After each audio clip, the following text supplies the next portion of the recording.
ആകാശവാണി കൊച്ചി നിലയം അവതരിപ്പിക്കുന്നു ആത്മസഖി ആകാശവാണി.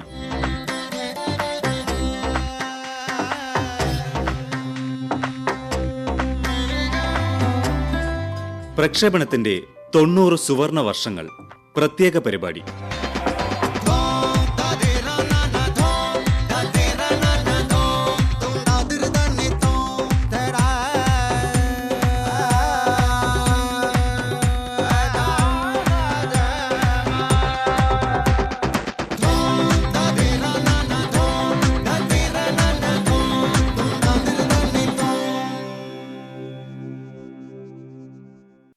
പ്രിയപ്പെട്ട ശ്രോതാക്കളെ, ആകാശവാണിയുടെ പ്രക്ഷേപണത്തിൻ്റെ 90-ാം വാർഷികം പ്രമാണിച്ച് ആത്മസഖി ആകാശവാണിയിൽ പങ്കെടുക്കാനായി ഇന്ന് കൊച്ചി FM-ൻ്റെ സ്റ്റുഡിയോയിലെത്തിയിട്ടുള്ളത് സംഗീത സംവിധായകനും ഗായകനും കീബോർഡിസ്റ്റുമായ ശ്രീ സിബിച്ചൻ ജോസഫാണ്.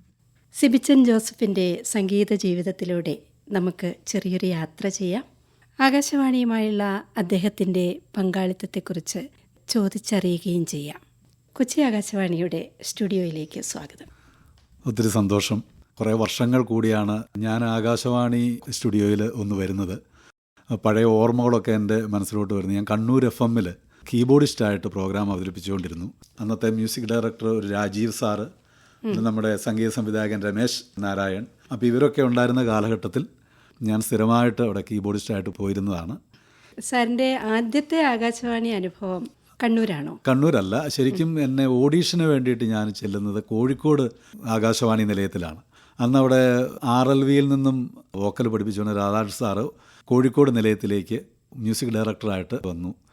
അപ്പോൾ അങ്ങനെ സാറാണ് എന്നെ ഇങ്ങനെ ഒരു ഓഡീഷൻ നടക്കുന്നുണ്ട്, അത് ലളിതഗാനത്തിനും കീബോർഡിസ്റ്റുമായിട്ട്. അപ്പോൾ രണ്ടിനും ഞാൻ കൊടുത്തു. കീബോർഡിസ്റ്റ് എന്നുള്ള രീതിയിലാണ് ഒരു 10 പാട്ടോളം എനിക്കൊരു ലിസ്റ്റ് തന്നു.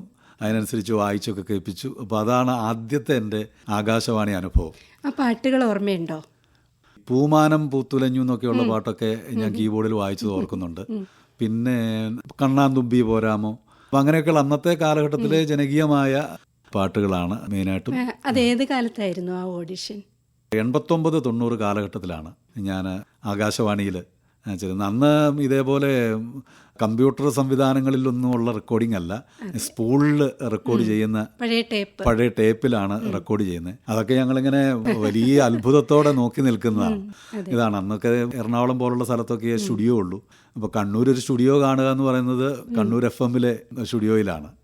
കോഴിക്കോട് ആകാശവാണി കണ്ടപ്പോ ഈ അത്ഭുതം വർദ്ധിച്ചിട്ടുണ്ടാവും. പിന്നെ കോഴിക്കോട് ഒരുപാട് സ്റ്റുഡിയോകളുണ്ട്. കടൽത്തീരത്താണ്. അതൊരു ഭയങ്കര നല്ലൊരു സ്ഥലത്താണ്.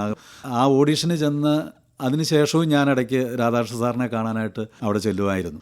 അദ്ദേഹമാണൊരു ഗുരുസ്ഥാനത്ത് നിന്ന് എന്നെ ഈ ആകാശവാണിയിലേക്ക് എന്നെ ശരിക്കും കൊണ്ടുവരുന്നത്. അപ്പോൾ ഒരു കീബോർഡിസ്റ്റായിട്ടാണ് ആകാശവാണിയിലേക്കുള്ള പ്രവേശനം. അതെ. അതിനുശേഷം കണ്ണൂർ ആകാശവാണിയിലാണ്. കണ്ണൂർ ആകാശവാണിയിൽ പാട്ടുകൾ കമ്പോസ് ചെയ്യുകയും പാടുകയും ചെയ്തോ? പാടിയിട്ടില്ല, ഞാൻ കീബോർഡിസ്റ്റ് ആയിട്ടായിരുന്നു. അപ്പോൾ എനിക്ക് അന്ന് പാടുന്നതിനേക്കാൾ കൂടുതൽ ഇഷ്ടം കീബോർഡ് വായിക്കുക എന്നുള്ളതായിരുന്നു. അതായിരുന്നു എൻ്റെ വലിയൊരു പാഷൻ. പക്ഷേ യൂട്യൂബിലൊക്കെ സാറ് പാടുന്നതാണ്. അതെ, ഞാൻ ഗാനഭൂഷണം വോക്കലായിരുന്നെങ്കിൽ പോലും കീബോർഡിസ്റ്റ് എന്നുള്ള രീതിയിലാണ് നമുക്ക് കൂടുതൽ പ്രോഗ്രാം കിട്ടാനും ഇപ്പം സാമ്പത്തികമായ ഒരു കാരണം പാടാൻ ഇഷ്ടം പോലെ ആൾക്കാരുണ്ട്. അപ്പോൾ കീബോർഡിസ്റ്റ് എന്ന് പറഞ്ഞു കഴിഞ്ഞാൽ അന്ന് ഇന്നത്തെ പോലല്ലോ, കുറച്ചുകൂടെ ഗ്ലാമറുള്ള ഒരു വിഭാഗത്തിലുള്ളതാണ്. അപ്പോൾ അന്ന് മുഴുവൻ 10-35 പാട്ടുകളാണ് എഴുതി വെച്ച് ലൈവായിട്ട് വായിക്കുന്നത്. ഇന്നത്തെ പോലെ പെൻഡ്രൈവ് വെച്ചോ അല്ലെങ്കിൽ സെറ്റ് ചെയ്ത് വെച്ചിട്ട് ഓണാക്കുകയോ അല്ലല്ലോ ചെയ്യുന്നത്. ഇപ്പോൾ 2 കീബോർഡൊക്കെ വെച്ചിട്ടാണ് വായിക്കുന്നത് അന്ന്. അപ്പോൾ നമ്മൾ ആകാശവാണിയിലേക്കുള്ള പ്രവേശനത്തെക്കുറിച്ച് പറഞ്ഞു. ഇനി ഒരു പാട്ട് കേട്ടിട്ട് നമുക്ക് തുടരാം. തീർച്ചയായിട്ടും. ഞാൻ എപ്പോഴും ലൈവ് പ്രോഗ്രാമുകൾക്കൊക്കെ പാടുന്ന ഒരു പാട്ടുണ്ട്. അത് ഞാൻ ജനിച്ച വർഷം പുറത്തിറങ്ങിയ ഒരു പാട്ടാണ്. മലയാളികളുടെ പ്രിയപ്പെട്ട MS ബാബുരാജ്, കോഴിക്കോട്. അതെ. പി ഭാസ്കരൻ മാഷയുടെ രചനയിൽ പാതിരാവായില്ല എന്ന പാട്ടാണ്. മനസ്വിനി എന്ന സിനിമയിൽ പാതിരാവായില്ല പൗർണമി കന്യയ്ക്ക് 17-18 പ്രായം, പാതിരാവായില്ല പൗർണമി കന്യയ്ക്ക് 17-18 പ്രായം. മൂവന്തിപ്പൊയ്കയിൽ മുങ്ങി നീരാടി പാവാട മാറ്റിയ പ്രായം. കോഴിക്കോട് ആകാശവാണി കീബോർഡിസ്റ്റിനെയാണ് തെരഞ്ഞെടുത്തത് അല്ലേ? അതെ അതെ. ശരിക്കും പറഞ്ഞു കഴിഞ്ഞാൽ ഈ ഒരു കോവിഡ് കാലത്തിന് ശേഷമാണ് ഞാൻ എൻ്റെ പാട്ട് എന്നുള്ള രീതിയിൽ ഞാൻ പാടാൻ തുടങ്ങിയത്. അതെൻ്റെ ഭാര്യയുടെ നിർബന്ധം കൊണ്ട് ഒരു ഹാർമോണിയമൊക്കെ വാങ്ങിച്ചു. അപ്പോൾ പണ്ട് ഞാൻ ഹാർമോണിയത്താലാണ് ഈ സംഗീത ജീവിതത്തിൽ തുടങ്ങുന്നത്. അപ്പോൾ എൻ്റെ ആ തുടക്കം എന്ന് പറഞ്ഞു കഴിഞ്ഞാൽ വീട്ടിൽ എൻ്റെ വല്യമ്മച്ചി നന്നായിട്ട് പാടും. അപ്പം ഞങ്ങളുടെ കുരിശുവര പ്രാർത്ഥന, ഞങ്ങളുടെ ഒരു ക്രിസ്തീയ കുടുംബമാണ്. കാരണം എല്ലാ ദിവസവും വൈകുന്നേരം ഒരു 7 മണിക്ക് കുരിശുവര നിർബന്ധമാണ്. അപ്പോൾ ആ സമയത്ത് വല്യമ്മച്ചി കുരിശുവര പ്രാർത്ഥന കഴിഞ്ഞു കഴിഞ്ഞാൽ പിന്നെ എല്ലാ ഭക്തിഗാനവും പാടിപ്പിക്കും. അപ്പോൾ അങ്ങനെയാണ് എൻ്റെ കുഞ്ഞിലേ മുതലേ ഈ പാട്ട് എൻ്റെ ഉള്ളിലേക്ക് വന്നത്. പിന്നെ വല്യമ്മച്ചിയുടെ ബ്ലഡിലുള്ള സംഗീതം. മലബാറിലെ ആദ്യകാല കുടിയേറ്റക്കാരാണ്. വണ്ടിയോ വള്ളമോ ഒന്നും ഇല്ലാത്ത ഒരു സ്ഥലത്താണ് ഞങ്ങൾ താമസിക്കുന്നത്. അപ്പോൾ എൻ്റെ വീട്ടിൽ കറണ്ട് പോലും എത്തുന്നത് എനിക്ക് തോന്നുന്നത് ഞാൻ ഹൈസ്കൂളിൽ പഠിക്കുന്ന കാലത്താണ്. ഏതായിരുന്നു കുഗ്രാമം? അത് കണ്ണൂർ ജില്ലയിലെ അയ്യങ്കുന്ന് പഞ്ചായത്ത് വാണിയപ്പാറ എന്ന് പറയും. എൻ്റെ എറണാകുളത്തുള്ള എൻ്റെ സുഹൃത്തുക്കൾ ചിലരൊക്കെ വീട്ടിൽ വരും പറയടാ ഇനി ഇത് കഴിഞ്ഞ് പിന്നെ ലോകമില്ലെന്ന് പറയും. കുടക് എന്നൊക്കെ കേട്ടിട്ടുണ്ടല്ലോ. കുടകിൻ്റെ ഒക്കെ അതിരാണ് ഞങ്ങളുടെ. എൻ്റെ വീടിൻ്റെയൊക്കെ അവിടെ നിന്ന് ഒരു 4 കിലോമീറ്റർ കഴിഞ്ഞാൽ കുടകാണ്. അപ്പോൾ കേരള അതിർത്തിയിലാണ്. അപ്പം ഈ കുഞ്ഞുനാളിലെ എൻ്റെ വീട്ടിലെ സംഗീത യാത്ര ഇതാണ്. അപ്പോൾ അതിനുശേഷം 10ാം ക്ലാസ്സൊക്കെ കഴിയുമ്പോൾ എന്താണ് എന്നുള്ളതിനെപ്പറ്റി എനിക്ക് യാതൊരു സംശയവും ഇല്ലായിരുന്നു. എനിക്ക് മ്യൂസിക് കോളേജിൽ പോകണം, സംഗീതമാണ് എൻ്റെ ജീവിതം എന്ന് ഉറച്ച് തീരുമാനിച്ചു. അപ്പോൾ അന്നത്തെ കാലഘട്ടത്തിൽ തൃപ്പൂണിത്തുറ RLV മ്യൂസിക് കോളേജ് എന്ന് കേട്ടിട്ടുണ്ട്, പാലക്കാട് മ്യൂസിക് കോളേജ്, തിരുവനന്തപുരത്ത്. അപ്പോൾ ഈ 3 മ്യൂസിക് കോളേജുകളിൽ എത്തുക എന്ന് പറയുന്നത് എന്നെ സംബന്ധിച്ച്, ഞങ്ങളുടെ വീട്ടിനെ സംബന്ധിച്ച്, കാരണം ഇതിന് മുൻപരിചയമുള്ളവരാരുമില്ല. അങ്ങനെയാണ് കടുത്തുരുത്തി രാധാകൃഷ്ണൻ സാറിൻ്റെ ഒരു കസിൻ മാഹിയിൽ നൃത്താധ്യാപികയായിട്ടുണ്ടായിരുന്നു, ഭാരതിയമ്മ എന്ന് പറയും, ഭാരതി ടീച്ചർ. ആ ടീച്ചറിനെ എനിക്ക് പരിചയമുണ്ട്. ആ ടീച്ചർ മുഖേന രാധാകൃഷ്ണൻ സാറിന് ഒരു കത്ത് എനിക്ക് തന്നു. അങ്ങനെ RLV മ്യൂസിക് കോളേജിൽ അങ്ങനെയാണ്. എങ്ങനെയാണ് ഇത് അഡ്മിഷൻ കൊടുക്കുന്നത്, അന്ന് ഇൻ്റർവ്യൂ, ഇങ്ങനെയുള്ള ഒരു കാര്യങ്ങളും അറിയത്തില്ല. പക്ഷെ അതിന് മുന്നേ ഉള്ള ഒരു ഹാർമോണിയത്തിൽ തുടങ്ങിയ ഒരു കാലഘട്ടമാണ്. ഞാനൊരു 10 വയസ്സുള്ളപ്പോഴാണ്. അപ്പം വീട്ടിലിങ്ങനെ ഒരു കലാ ആസ്വാദനവും പിന്നെ ഇച്ചിരി പാട്ടും ഒക്കെ ഉള്ളതുകൊണ്ട് എൻ്റെ അച്ഛൻ്റെ അനുജൻ, ഞങ്ങൾ പാപ്പൻ എന്നൊക്കെയാണ് പറയുന്നത്, പാപ്പൻ ഒരു സിംഗിൾ റീഡ് ഹാർമോണി ഇടുന്ന ഒരു സെക്കൻഡ് ഹാൻഡ് വിലയ്ക്ക് കിട്ടി.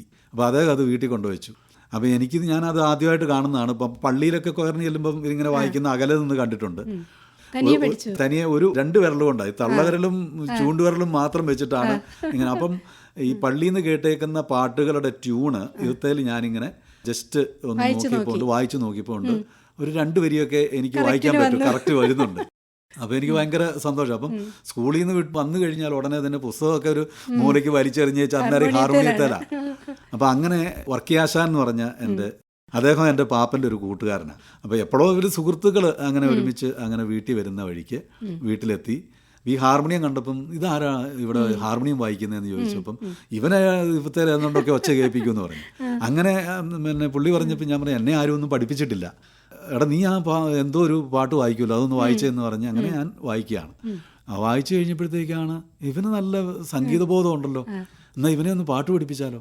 അപ്പോൾ അന്നേരം വർക്കിയാശാൻ പറഞ്ഞു ഞാനിതുവരെ ആരെയും അങ്ങനെ പഠിപ്പിക്കാനൊന്നും തുടങ്ങിയിട്ടില്ല, ഞാനും ഇങ്ങനെ പാട്ട് അഭ്യസിക്കുന്നു, അത്രയേ ഉള്ളൂ. അപ്പോൾ പാപ്പൻ്റെ നിർബന്ധം കൊണ്ട് അന്നേരം തന്നെ പറമ്പിൽ പോയി ഒരു പഴുക്കടയ്ക്കായി എറിഞ്ഞ് ഒരു അടയ്ക്കായും പിന്നെ നമ്മൾ പറമ്പിലൊക്കെ വെറ്റിലയൊക്കെ ഉണ്ട്, ആ വെറ്റിലയൊക്കെ പിന്നെ പറിച്ചുകൊണ്ട് ഏതാണ്ട് 2 രൂപ എങ്ങാണ്ട് ഒരു ദക്ഷിണയും വെച്ച് അന്ന് വർക്കിയാശാൻ എന്നെ ആശാൻ്റെ മുന്നിൽ ഇരുത്തിയതാണ്. ഇന്നും വർക്കിയാശാൻ തന്നെയാണ് എൻ്റെ ഗുരുനാഥൻ. അപ്പോൾ തൃപ്പൂണിത്തുറ മ്യൂസിക് കോളേജിലൊക്കെ വന്നു കഴിഞ്ഞപ്പോഴത്തേക്ക് കുറേ പിന്നെ അധ്യാപകർ പഠിപ്പിച്ചിട്ടുണ്ടെങ്കിലും ആശാൻ്റെ വലിയൊരു അനുഗ്രഹമാണ് ഇപ്പോഴും എന്നെ മുന്നോട്ട് നയിക്കുന്ന ഒരു വലിയ കാര്യം. വർക്കിയാശാൻ ഇപ്പോഴും ഉണ്ട്, കണ്ണൂരാണ് അദ്ദേഹം. വയസ്സ് എനിക്ക് തോന്നുന്നൊരു 70 വയസ്സിനോടടുത്ത്. അത്രയും പ്രായമുള്ളൂ. അന്ന് അദ്ദേഹം ചെറുപ്പക്കാരനാണ്. ഞാൻ എൻ്റെ 10 വയസ്സിൽ അദ്ദേഹത്തിന് എനിക്ക് തോന്നുന്നു ഒരു 10-25 വയസ്സൊക്കെ 22 വരും, അങ്ങനെയുള്ള ഒരു പ്രായത്തിലായിരിക്കും. അങ്ങനെയാണ് ഞാൻ വർക്കിയാശാനാണ് എന്നെ ഇതിലേക്ക് ഹാർമോണിയം ആണോ ഇപ്പോഴും? യൂട്യൂബിലൊക്കെ പാടുമ്പോൾ ഒരു ഹാർമോണിയത്തിൽ ഇങ്ങനെ വായിച്ചിട്ടാണല്ലോ പാടുന്ന കാണുന്നത്. അത് ഈ ഹാർമോണിയം വാങ്ങിക്കാനുള്ളൊരു കാരണം ജയപ്രകാശ് എന്ന് പറഞ്ഞ ചങ്ങനാശ്ശേരിയിലുള്ളൊരു നല്ലൊരു ഹാർമോണിസ്റ്റ് ഉണ്ട്. ഒരു കേരളത്തിലെ പ്രശസ്തനായ ഹാർമോണിസ്റ്റാണ്. ഉത്തരേന്ത്യയിൽ നിന്നൊക്കെ ഹിന്ദുസ്ഥാനി സംഗീതത്തിൽ ഇവിടെ വരുന്ന ആൾക്കാർക്ക് വേണ്ടി, വോക്കലിസ്റ്റുകൾക്ക് വേണ്ടിയിട്ട് അദ്ദേഹമാണ് അക്കമ്പനിയൊക്കെ ചെയ്യാറുണ്ട്. സൂര്യ ഫെസ്റ്റിവലിലൊക്കെ അദ്ദേഹം പിന്നെ ഹാർമോണിയം വായിക്കാറുണ്ട്. എറണാകുളത്ത് വെച്ചൊരു പ്രോഗ്രാം എനിക്കുണ്ട്. അപ്പം ഒരു ബാബുക്കായുടെയൊക്കെ പാട്ടും അതുപോലെ തന്നെ കുറച്ച് ക്രിസ്ത്യൻ പാട്ടുകളും ഒക്കെ കൂടി ഒരു മെലഡി ഗാനങ്ങൾ, നമ്മൾ ഗസൽ എന്നൊക്കെ പറയാം, പക്ഷേ എന്നാലും ശരിക്കും ഗസൽ അല്ല, നമ്മുടെ മെലഡി ഗാനങ്ങളൊക്കെ ആലപിച്ചുകൊണ്ടുള്ള ഒരു പ്രോഗ്രാം ചെയ്യാമെന്ന് പറഞ്ഞപ്പം ഹാർമോണിസ്റ്റായിട്ട് പുള്ളിനെ വിളിച്ചു. പ്രോഗ്രാമിന് ഒരാഴ്ച മുന്നേ ജയപ്രകാശ് എന്നെ വിളിച്ച് പറഞ്ഞു, എൻ്റെ സ്വിച്ചായ ഞാനിങ്ങനെ ഒരു വേറൊരു പ്രോഗ്രാം ഏറ്റായിരുന്നു, ഞാൻ ഡേറ്റ് കൺഫ്യൂഷനായിപ്പോയി, സിവിച്ചായൻ്റെ തീയതിയിൽ തന്നെയാണെന്ന് പറഞ്ഞു. അന്നേരം ഞാൻ പറഞ്ഞു ഇനി എന്ത് ചെയ്യും, ഞാൻ ആദ്യമായിട്ടാണ് ഇങ്ങനെ ഒരു പ്രോഗ്രാം ചെയ്യുന്നത്. നല്ല കുറച്ച് ആർട്ടിസ്റ്റുകളാണ് നമ്മുടെ കൂടെയുള്ളത്, കാരണം അവരുടെ ധൈര്യത്തിലാണ് ഞാൻ ഈ പാടാൻ ഉദ്ദേശിക്കുന്നത്. ഈ ഹാർമോണി ഇല്ലാണ്ട് വന്നു കഴിഞ്ഞപ്പോഴത്തേക്ക് തന്നെ എൻ്റെ പകുതി ജീവൻ പോയി. അപ്പോൾ അദ്ദേഹം പറഞ്ഞു നമ്മുടെ ബേണി ഇഗ്നേഷ്യസിലെ ബേണിച്ചേട്ടനെ ഞാൻ കോൺടാക്ട് ചെയ്യാം. അപ്പോൾ ബേണിച്ചേട്ടനെ വിളിച്ചപ്പോൾ ബേണിച്ചേട്ടൻ അന്നത്തെ ദിവസം, ആ പ്രോഗ്രാമിൻ്റെ ദിവസം ഒരു 6-7 മണിയാവുമ്പോഴേ അദ്ദേഹത്തിന് ഫ്രീ ആകാൻ പറ്റുള്ളൂ. അപ്പോൾ എനിക്ക് പ്രോഗ്രാം 7 മണിക്കാണെങ്കിലും എനിക്ക് ഹാർമോണിയായിട്ട് എനിക്കൊന്ന് ജസ്റ്റ് ഒന്ന് പാട്ടുകൾ ഏതൊക്കെയാണെന്നെങ്കിലും ഒന്ന് പറയണം, ഒന്ന് ഇതിൻ്റെ കൂടെ ഒന്ന് പ്രാക്ടീസ് ചെയ്യണം, അതിനുള്ള സമയമില്ല. അതുകൊണ്ട് അത് നടക്കുകയില്ലെന്ന് പറഞ്ഞപ്പം JP പറഞ്ഞു, സിവിച്ചൻ പണ്ട് ഹാർമോണിയമൊക്കെ വായിച്ചുകൊണ്ട് നടന്നതല്ലേ, പിന്നെയാണ് കീബോർഡിലേക്കൊക്കെ വന്നത്, ഒരു ഹാർമോണിയം സംഘടിപ്പിക്കുക, എന്നിട്ട് തന്നെ വായിച്ചങ്ങ് പാട്. അങ്ങനെ ഞാൻ പറഞ്ഞു ഇപ്പോൾ എങ്ങനെയാണ് അങ്ങനെ പെട്ടെന്ന് പറഞ്ഞു കഴിഞ്ഞാൽ. അന്നേരം ഉണ്ട് എൻ്റെ കഴുത്തേൽ ഒരു 2 പേരുടെ മാല കിടപ്പുണ്ട്. ആ മാല കൊണ്ട് പണയം വെച്ച് ഒരു കോഴിക്കോട് പോയിട്ട് ജയപ്രകാശ് തന്നെ പറഞ്ഞ ഒരു 4 റീഡിൻ്റെ ഒരു ഹാർമോണിയം അത് വാങ്ങിച്ച് അന്ന് ഹാർമോണിയത്തേൽ തുടങ്ങിയതാണ്. എനിക്ക് തോന്നുന്നതെന്ന് വെച്ച് കഴിഞ്ഞാൽ വർക്കുകളില്ലാതെ വരുമ്പോഴത്തേക്ക് ഇപ്പം നമുക്ക് ഒരു വലിയൊരു നിരാശ പോലെയൊക്കെ ജീവിതത്തിൽ അനുഭവപ്പെടും. സാമ്പത്തികം എന്നുള്ളത് മാത്രമല്ല, നമ്മൾ ചെയ്തുകൊണ്ടിരുന്ന ഒരു തൊഴിൽ ഇല്ലാതെ വരുന്നു എന്നുള്ളത്. പക്ഷേ ഈ ഹാർമോണിയം വന്നതോടുകൂടി ആ ഒരു വിഷമം മാറി സജീവമായി. പിന്നെ യൂട്യൂബിൽ ഒരു ചാനൽ തുടങ്ങി, സിബിച്ചൻ ഇരിട്ടി എന്നാണ് എന്നെ, കാരണം ഇരിട്ടിയിലാണ് ഞാൻ താമസിക്കുന്നത്. ആ പാട്ടുകളൊക്കെ ഇതുപോലെ ആസ്വദിക്കുന്ന ഒരു വലിയ സമൂഹം ഉണ്ട്. അത് എന്നെ ഭയങ്കരമായിട്ട് എന്നെ ത്രില്ലടിപ്പിച്ചു. കാരണം നിരന്തരമായിട്ട് ഇപ്പോൾ 2 വർഷത്തോളം 120ഓളം പാട്ടുകൾ, മിക്കവാറും എനിക്ക് തോന്നുന്നു റിട്ടയറായ ഒരുപാട് ആൾക്കാർ. ഞാൻ ഈ കവിതകളെ പ്രത്യേകം ശ്രദ്ധിക്കാറുള്ള ഒരാളാണ്. ഈ സംഗീതത്തിൻ്റെ അന്നത്തെ വലിയ പ്രതിഭകൾ എഴുതി വെച്ച പാട്ടുകളാണ്. അപ്പോൾ അതിൻ്റെ വരികളിലൂടെ ആണ് ആ സംഗീതം നമ്മുടെ ഹൃദയത്തിൽ ഏറ്റെടുക്കാൻ പറ്റുന്നത്. ആ പാട്ടുകൾ കേട്ടിട്ട് എല്ലാവരും പറയുന്ന ഒരു കാര്യം ഇതാണ്, ഈ വരികളൊക്കെ കൃത്യമായിട്ട് ഇതേപോലെ കേൾക്കുന്നത് ഇപ്പോഴാണെന്ന് ചിലരൊക്കെ പറയാറുണ്ട്. പലരും ആ മ്യൂസിക്കിൻ്റെ ഇതിലങ്ങ് ഓടിപ്പോവുക ചെയ്യുക. മാധവമാസത്തിൽ ആദ്യം വിരിയുന്ന, മാധവമാസത്തിൽ ആദ്യം വിരിയുന്ന മാതള പൂമൊട്ടിൻ മണം പോലെ ഓർക്കാതിരുന്നപ്പോൾ, ഒരുങ്ങാതിരുന്നപ്പോൾ, ഓർക്കാതിരുന്നപ്പോൾ, ഒരുങ്ങാതിരുന്നപ്പോൾ, ഓമനെ നീ എൻ്റെ അരികിൽ വന്നു, ഓമനെ നീ എൻ്റെ അരികിൽ വന്നു. അപ്പോൾ ഒരു 2 പവൻ്റെ മാല, ഒരു ഹാർമോണിയത്തിൻ്റെ വരവ്, ഭാര്യയുടെ നിർബന്ധം, ഇതൊക്കെയാണ് ഈ കലാകാരനെ സോഷ്യൽ മീഡിയയ്ക്കും കലാരംഗത്തിനും സമ്മാനിച്ചതെന്ന് എനിക്ക് തോന്നുന്നു. തീർച്ചയായിട്ടും. അപ്പോൾ അന്ന് ആ ഹാർമോണിയം വാങ്ങിയിട്ട് കൊച്ചിയിൽ ചെയ്ത പരിപാടി ഒരു വിജയമായിരുന്നു അല്ലേ? നല്ല വിജയമായിരുന്നു. അതൊന്ന് ഓർത്തെടുക്കാവോ? എവിടെയായിരുന്നു അത്? അത് അവന്യൂ സെൻറ്റർ. അപ്പോൾ അവിടെ അതൊരു ഡിവോഷണൽ പ്രോഗ്രാം ആയിട്ടാണ് ചെയ്തത്. ഞാൻ കമ്പോസ് ചെയ്ത കുറേ പാട്ടുകളുണ്ട്. അത് ഹരിഹരൻ പാടിയിട്ടുണ്ട്, പിന്നെ കാർത്തിക്, അതുപോലെ മഞ്ചരി, ശ്രീനിവാസ്. അപ്പോൾ ഇവരെ കൊണ്ടൊക്കെ പാടിപ്പിച്ച ഒരു ശരറാന്തൽ എന്ന് പറഞ്ഞുകൊണ്ട് ഒരു ഡിവോഷണൽ ആൽബം ആണെങ്കിലും അതൊരു അങ്ങനെ ഒരു കാറ്റഗറൈസ് ചെയ്യപ്പെടാതെ നിൽക്കുന്ന വർക്കായിരുന്നു. അത് എൻ്റെ ജീവിതത്തിലെ ഏറ്റവും നല്ലൊരു വർക്കായിരുന്നു. അപ്പോൾ അതിന് ബോംബെയിൽ ഹരിഹരൻ സാറിൻ്റെ സ്റ്റുഡിയോയിൽ പോയി ആ വർക്ക് ചെയ്യിക്കാൻ പറ്റി. അതുപോലെ ചെന്നൈയിൽ കാർത്തിക്കിൻ്റെ സ്റ്റുഡിയോയിൽ പോകാൻ പറ്റി. അങ്ങനെ അവരെയൊക്കെ നേരിട്ട് കാണാനും അവരുടെയൊക്കെ പാട്ടുകളൊക്കെ ഒന്ന് പാടിക്കാനും ഒക്കെ പറ്റിയത് വലിയൊരു ഭാഗ്യമാണ്. അതിൽ പാടിയ പാട്ടുകളൊക്കെയാണ് ഞാൻ അന്ന് പാടിയത്. ഒരു നല്ലൊരു ഓഡിയൻസ് ഉണ്ടായിരുന്നു. സംഗീതം കൊടുത്ത ആ പാട്ടുകൾ വലിയ വലിയ ഗായകർ പാടിയതൊക്കെ അന്ന് അവിടെ ഇരുന്ന് തനിയെ പാടി അല്ലേ? ഹാർമോണിയം ഒക്കെ തനിയെ വായിച്ച് പാടി. ആ പ്രോഗ്രാമിലൂടെയാണ് പിന്നെ എനിക്ക് ഇങ്ങനെ ഈ ബാബുക്കായുടെയൊക്കെ പഴയ പാട്ടുകളൊക്കെ പാടി, പിന്നെ യൂട്യൂബിൽ പാട്ടുകൾ പാടിയിടുന്നത് ഈ പഴയ പാട്ടുകളായിരുന്നു. അപ്പോൾ അങ്ങനെ ആൾക്കാർ എന്നോട് ചോദിച്ചു, ഇങ്ങനെ ലൈവ് പ്രോഗ്രാമുകൾ ചെയ്യാറുണ്ടോ? അങ്ങനെ ഈ ഇപ്പം രാഗാർദ്രം എന്നാണ് എൻ്റെ പ്രോഗ്രാമിൻ്റെ പേര്. അത് സോളോ ആയിട്ട് ഞാൻ ചെയ്യാറുണ്ട്, അത് ഹാർമോണിയം പാട്ടും മാത്രം. അപ്പോൾ അത് കഴിഞ്ഞ മാസം തിരുവനന്തപുരം ട്രിവാൻഡ്രം ക്ലബ്ബിൽ അവർക്ക് വേണ്ടിയിട്ടൊരു പ്രോഗ്രാം ചെയ്യാൻ പറ്റി. ഇപ്പം കുറേ പ്രോഗ്രാമുകൾ, ഇങ്ങനെ ലൈവ് പ്രോഗ്രാമുകൾ ഇങ്ങനെ വരുന്നുണ്ട്.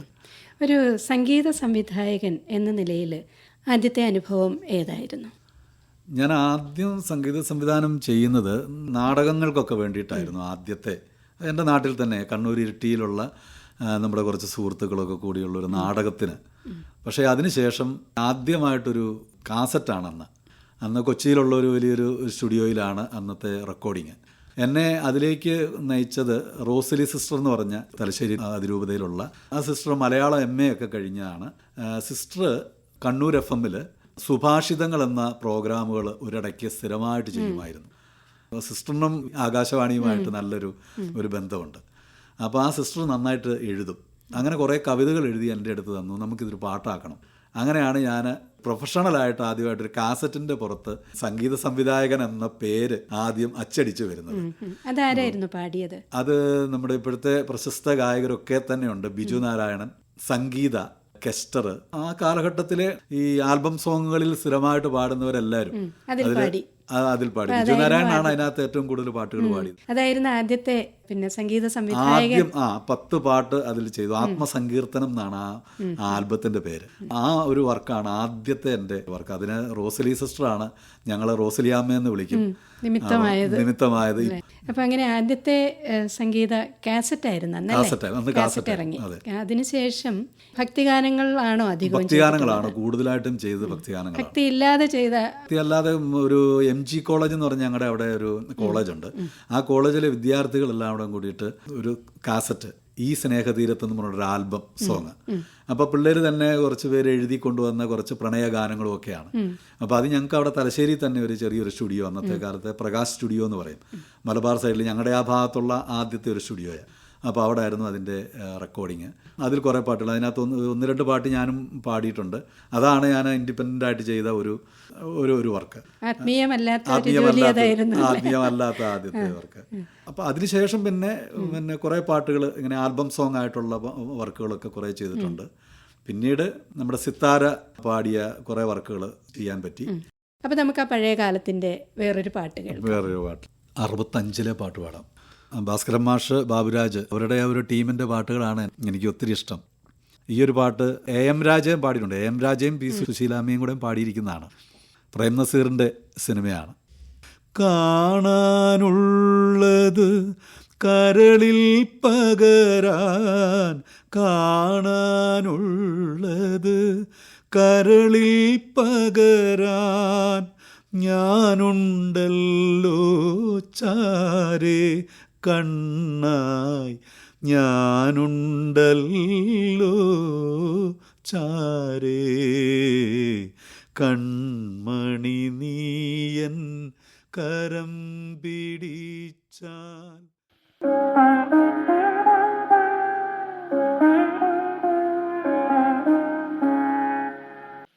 ഇപ്പോൾ CD-യുടെ കാലം കഴിഞ്ഞു, നമ്മളിപ്പോൾ ഓൺലൈൻ സംഗീതത്തിൻ്റെ കാലത്തിലേക്ക് എത്തി.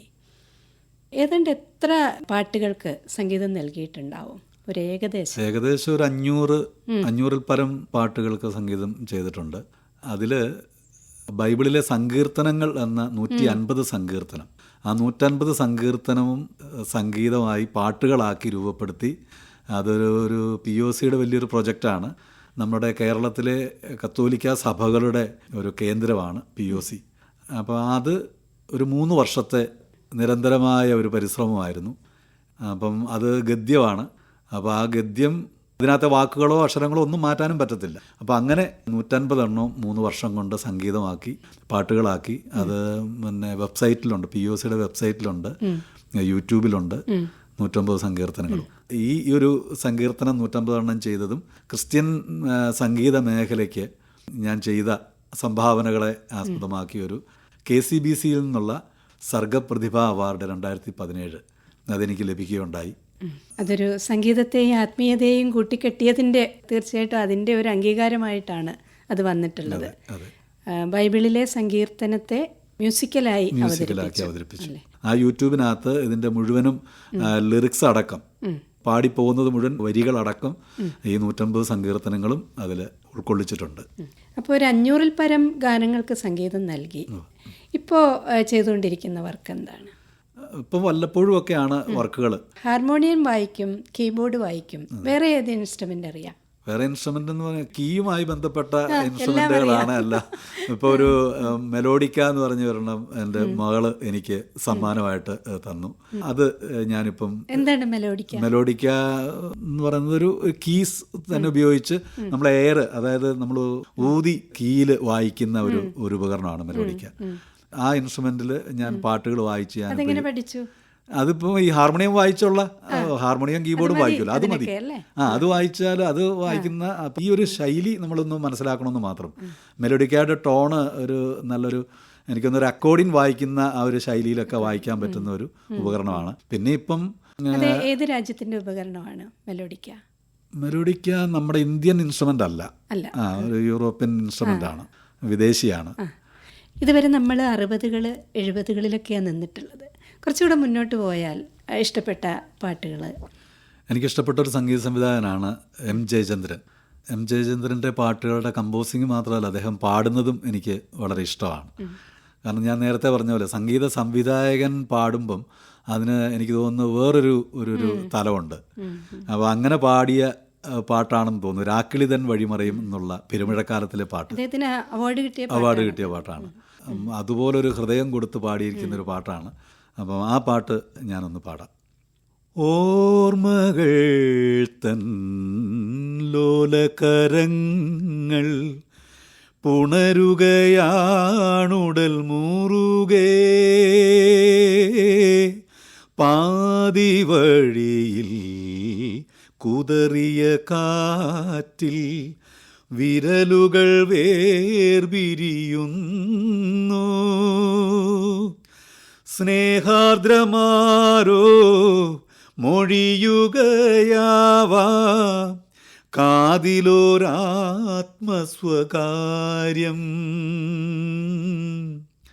തേങ്ങലിനേക്കാൾ പരിചിതമേതോ പേരറിയാത്ത വികാരം, രാക്കിളിതൻ വഴിമറയും നോവിൻ പെരുമഴക്കാലം. കണ്ണൂർ ആകാശവാണിയിലാണല്ലോ ഒരുപാട് കാലം സംഗീത പരിപാടികളിൽ പങ്കെടുക്കാൻ എത്തിയിരുന്നത്. അവിടെ ഏതുതരം പാട്ടുകളായിരുന്നു? ലളിതഗാനങ്ങളായിരുന്നോ, ഫോക്ക് സോങ്സ് ആയിരുന്നോ, ഏതിനായിരുന്നു കീബോർഡ് വായിച്ചിരുന്നത്? ഞാൻ പ്രധാനമായിട്ടും ലളിതഗാനങ്ങളാണ്. ലളിതഗാനങ്ങൾ നമ്മുടെ രമേശ് നാരായൺ സാറിൻ്റെ ഡയറക്ഷനിൽ, രാജീവ് സാറിൻ്റെ ഡയറക്ഷനിൽ, പിന്നെ മാപ്പിളപ്പാട്ടുകളുണ്ടായിരുന്നു, ഫോക്ക് ടൈപ്പ് പാട്ടുകൾ. അന്ന് ലളിതഗാന പാഠം ഉണ്ടായിരുന്നു, ലളിത സംഗീത പാഠം.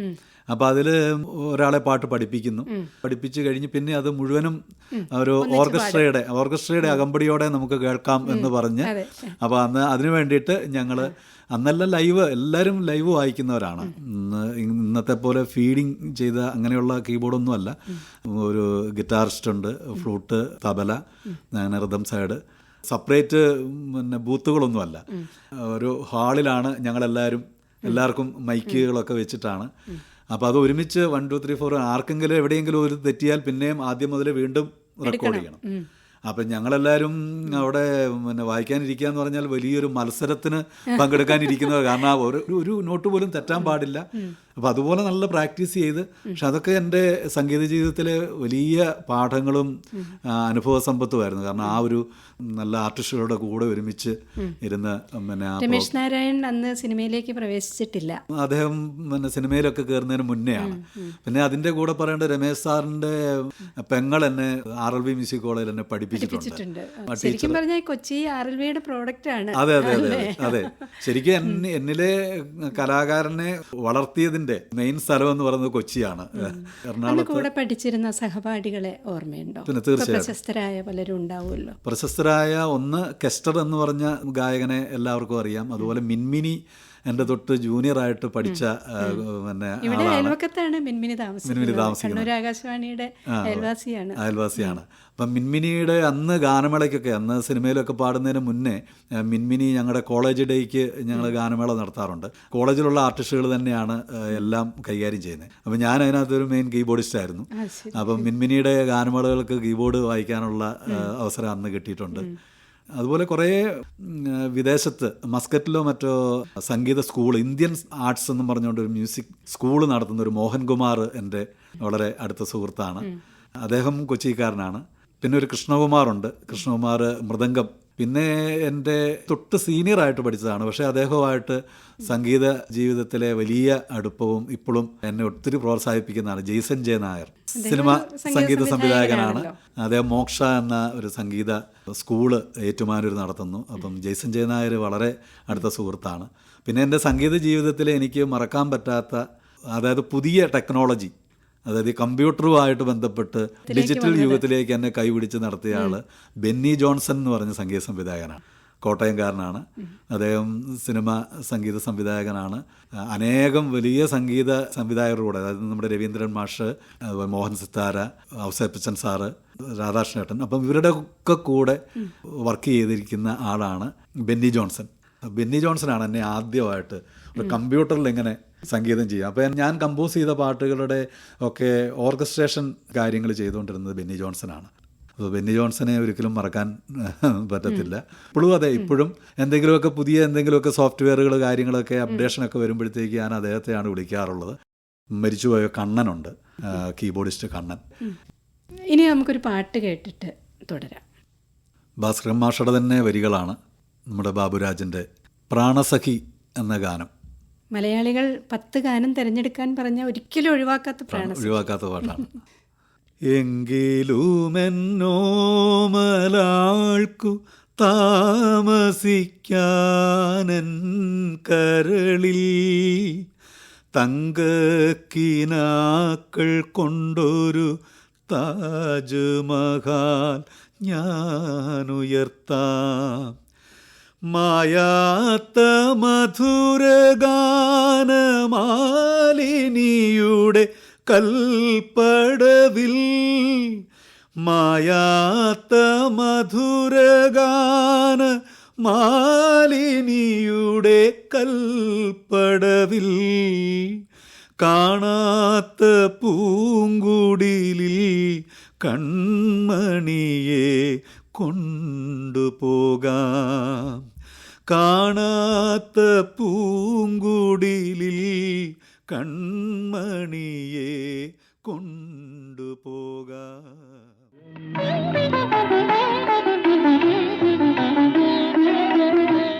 ബാബുക്ക രാഘവ മാഷ് ടീമാണ് നമ്മുടെ സംഗീതത്തിന്റെ ഹൃദയം എന്ന് തന്നെ പറയാം അല്ലേ? വീട്ടിലൊരു സ്റ്റുഡിയോ ഒക്കെ ഉണ്ടാക്കിയെടുത്തു.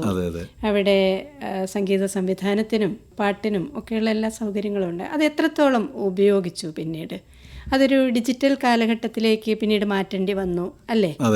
അത് എത്രത്തോളം ഉപയോഗിച്ചു? ഇപ്പോൾ എങ്ങനെ അത് ഉപയോഗിക്കുന്നു?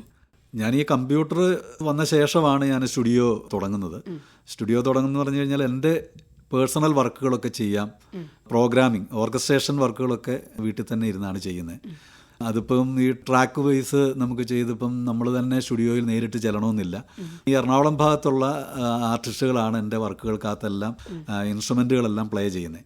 കമ്പ്യൂട്ടർ യുഗം വന്ന ശേഷമുള്ള ഏറ്റവും വലിയൊരു ഗുണമെന്ന് പറഞ്ഞു കഴിഞ്ഞാൽ, നമ്മൾ എന്തെങ്കിലും ഒരു ട്രാക്ക് ആരെ കൊണ്ടെങ്കിലും വായിപ്പിക്കണമെന്നുണ്ടെങ്കിൽ ട്രാക്ക് അയച്ചു കൊടുത്തു കഴിഞ്ഞാൽ അവരതിനകത്ത് വായിച്ച് ഇങ്ങോട്ട് അയച്ചു തരും. പണ്ടെന്ന് പറഞ്ഞാൽ ഞാൻ മലബാർ എക്സ്പ്രസ്സിന് കയറി എറണാകുളത്ത് വന്ന് ഒരു 3-4 ദിവസത്തെ കഷ്ടപ്പാടാണ്, അങ്ങോട്ടും ഇങ്ങോട്ടും യാത്രയും എല്ലാമായിട്ട്.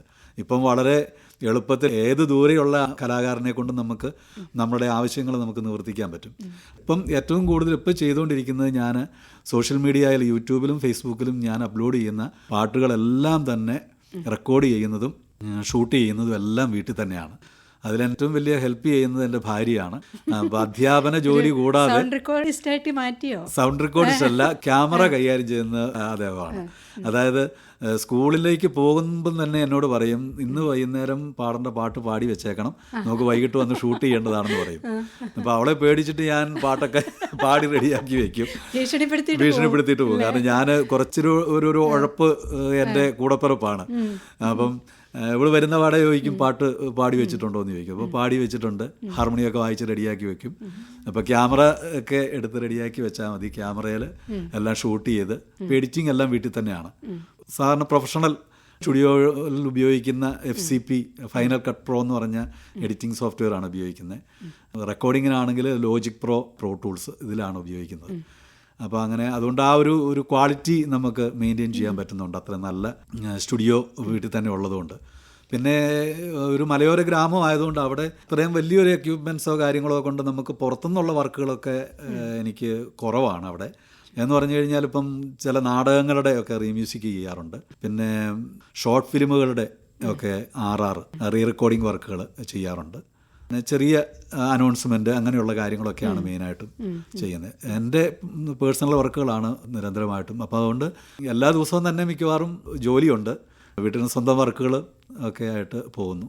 ഇടയ്ക്കൊരു സ്വകാര്യ ചാനലിൽ ജോലി ചെയ്തു. അതെ. സ്വകാര്യ ചാനൽ 2-3 ചാനലുകളിൽ സംഗീത സംവിധായകനായിട്ട് ജോലി ചെയ്തു. അതിൽ 2 ചാനലുകളുടെ തീം സോങ്, അതിൻ്റെ ടൈറ്റിൽ സോങ് കമ്പോസ് ചെയ്യാനുള്ള ഭാഗ്യവും കിട്ടി. അതിൽ ഒരു ചാനലിൻ്റെ തീം സോങ് എഴുതിയത് നമ്മുടെ കൈതപ്രം ദാമോദരൻ നമ്പൂതിരിയാണ്. അദ്ദേഹത്തിൻ്റെ കവിതയ്ക്ക് സംഗീതം നൽകാൻ പറ്റി. അത് പാടിയിരിക്കുന്ന ചിത്രയാണ്.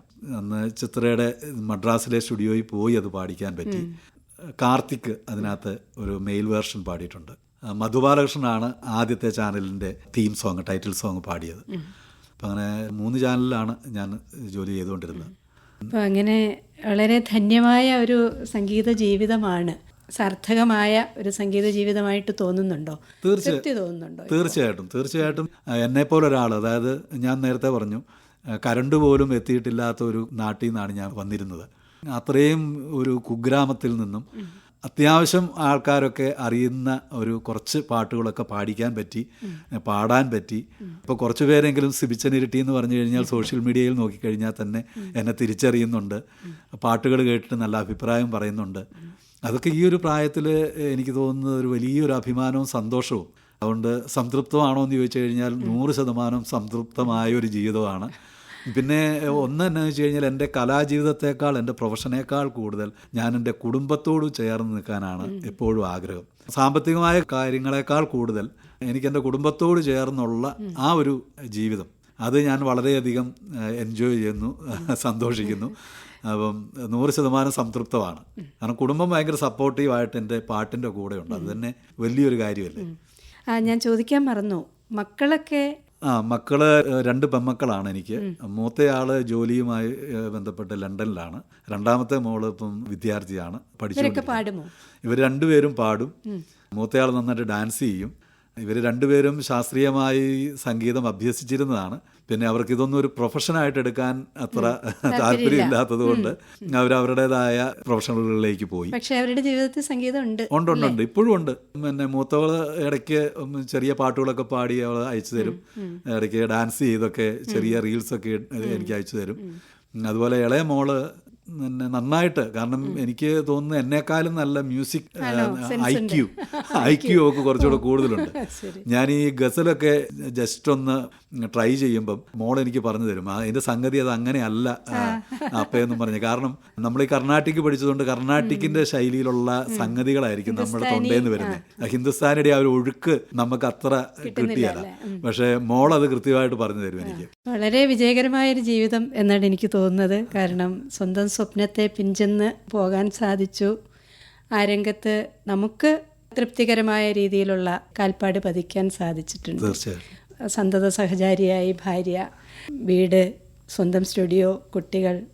ഒരു സംഗീതകാരനെ സംബന്ധിച്ചിടത്തോളം തീർച്ചയായിട്ടും ധന്യമായ ഒരു ജീവിതം തന്നെയാണ്. ഇങ്ങനെ കുറേ കാലം മുന്നോട്ട് പോകട്ടെ എന്ന് ആശംസിക്കുന്നു.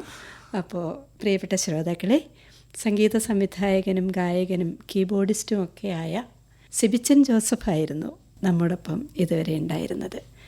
അദ്ദേഹത്തിന് നിങ്ങളോട് പറയാനുള്ളത് കേട്ടോളൂ. ആകാശവാണിയുടെ 90-ാം വാർഷികം, അതിനോടനുബന്ധിച്ചുള്ള ഈ പ്രോഗ്രാമിൽ എന്നെ ക്ഷണിച്ചതിൽ ഒത്തിരി സന്തോഷം. അതുപോലെ നിങ്ങൾ ഇത്രയും നേരം എന്നെ കേട്ടിരുന്നു, പാട്ടുകൾ കേട്ടു. ഒരു കാര്യം കൂടെ ഉണ്ട്, കാരണം എൻ്റെ വീട്ടിൽ രാവിലെ എല്ലാ ദിവസവും അടുക്കളയിൽ ഒരു റേഡിയോ ഉണ്ട്. അത് ഓണാക്കി ആ റേഡിയോയുടെ ശബ്ദം കേട്ടാണ് ഇന്നും ഞാൻ ഉണരുന്നത്. അങ്ങനെ റേഡിയോ ഞങ്ങളുടെ ജീവിതത്തിൻ്റെ ഭാഗമാണ്. അപ്പം എന്നെ ഈ ആകാശവാണിയിലോട്ട് വിളിച്ചപ്പം എനിക്ക് ഉണ്ടായിരുന്ന ഏറ്റവും വലിയൊരു സന്തോഷം, കാരണം ജീവിതത്തിൻ്റെ ഭാഗമായ എൻ്റെ കലാജീവിതം തുടങ്ങിയ ആകാശവാണി അതിലേക്കൊക്കെ എന്നെ വീണ്ടും ക്ഷണിച്ചു. നിങ്ങളോട് സംവദിക്കാൻ പറ്റി, ഒത്തിരി സന്തോഷം.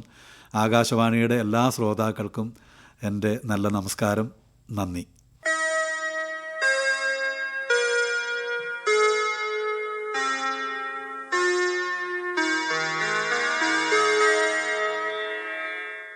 കീബോർഡിസ്റ്റും സംഗീത സംവിധായകനുമായ സിബിച്ചൻ ജോസഫ് പങ്കെടുത്ത പരിപാടിയാണ് ശ്രോതാക്കൾ ഇതുവരെ കേട്ടത്. അഭിമുഖം, നിർവഹണം പ്രീതി ജോസഫ്, സഹായം ബിന്ദു വേണു. പ്രക്ഷേപണത്തിന്റെ 90 സുവർണ വർഷങ്ങൾ പ്രത്യേക പരിപാടി ആത്മസഖി ആകാശവാണി സമാപിക്കുന്നു.